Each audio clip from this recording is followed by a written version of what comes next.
Good morning, good afternoon, good evening, whatever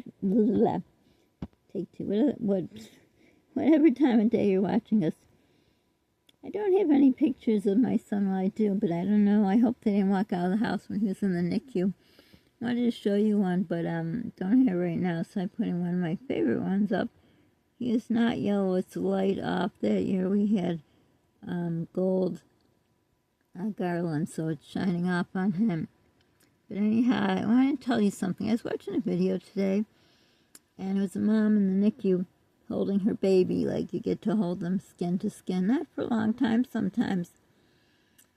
So it's really hard. Sometimes you can just look at them. You can't even put your hands in through the kind of plastic things where you can't even touch them, like your skin to theirs. There's a barrier between you. And my son was in the NICU 2 months and 2 days, well, until his due date.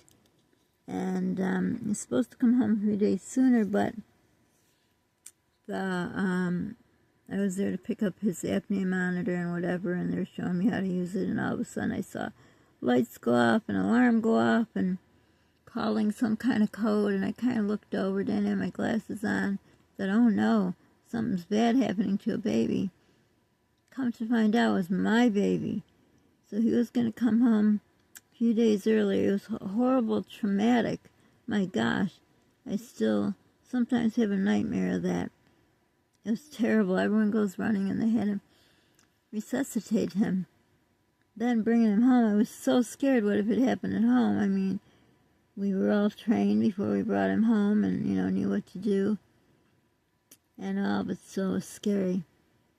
But when I used to go up to the NICU, which was as close to 24 hours 7 as I could, I had 2 other small children at home. And I remember my mom, who loves to work nonstop, I even offered to pay her, please come home early, take some days off so I could be there 24 hours so I could feed my baby and all that. But her work was number one, not saying anything bad, but that's the way she was.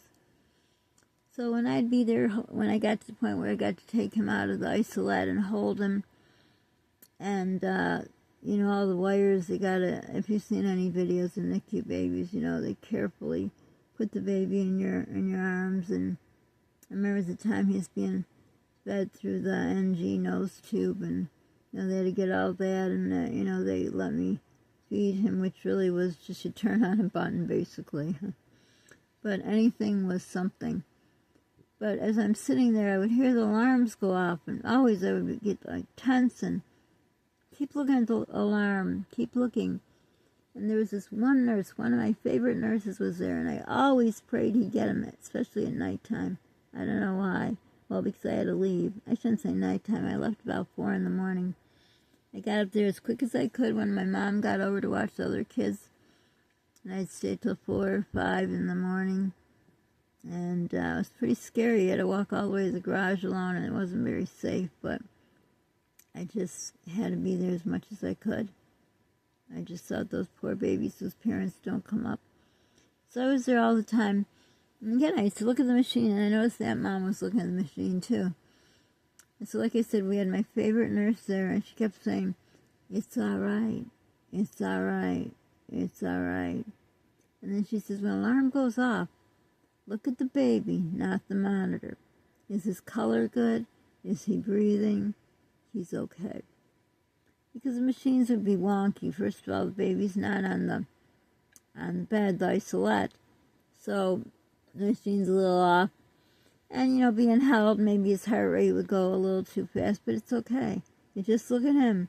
If he's breathing, his color's good, he's okay. He's okay.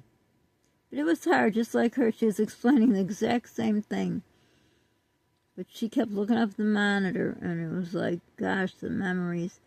So I guess that's what people call trigger warnings. I used to see videos and it'd say trigger warning, or might be a trigger warning.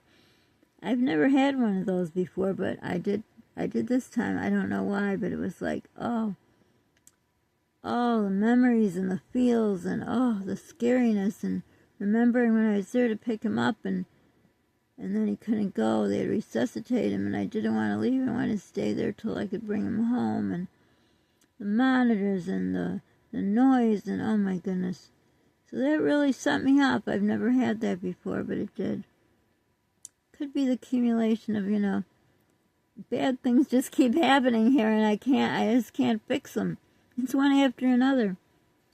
At least I think it was 2 years ago, one after another, but I was able to fix it and then deal with the next one. I don't know if you remember the shower handle hose thing, whatever that. I had to buy a new one of those, which was quite a lot, but then you had to buy a tool that was almost as much money as that, and then you had to get special tape, so I took care of that, and I had to take care of something in the toilet. And, luckily there's YouTube to look things up, but I was able to, but now I can't.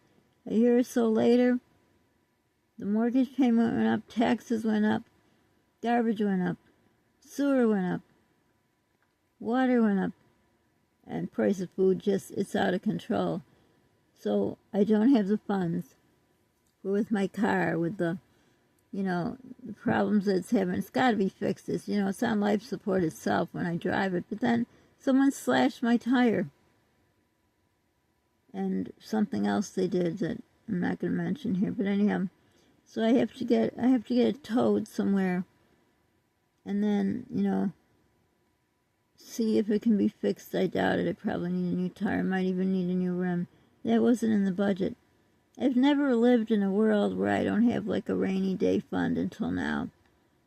And it's really scary. Maybe that's why, because I have extra worries. But boy, it was just sad. And if I knew where that box of NICU pics was, I'd be sitting there looking at them and crying.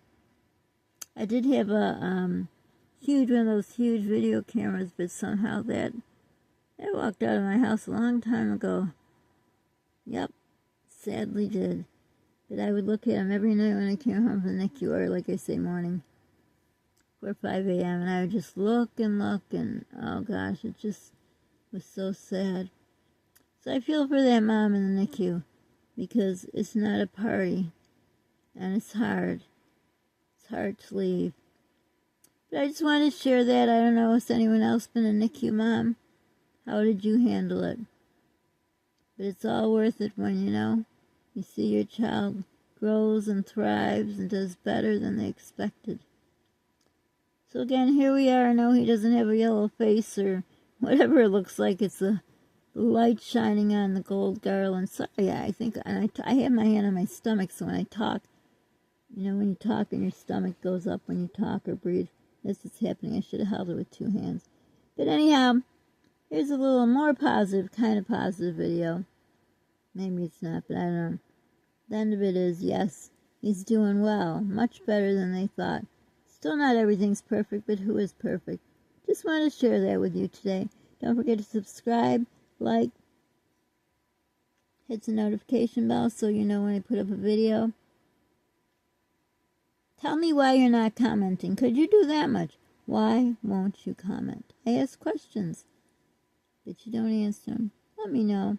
I'm curious why. I'd like to know. Share our channel, share GoFundMe. Be kind to people you don't know what they're going through.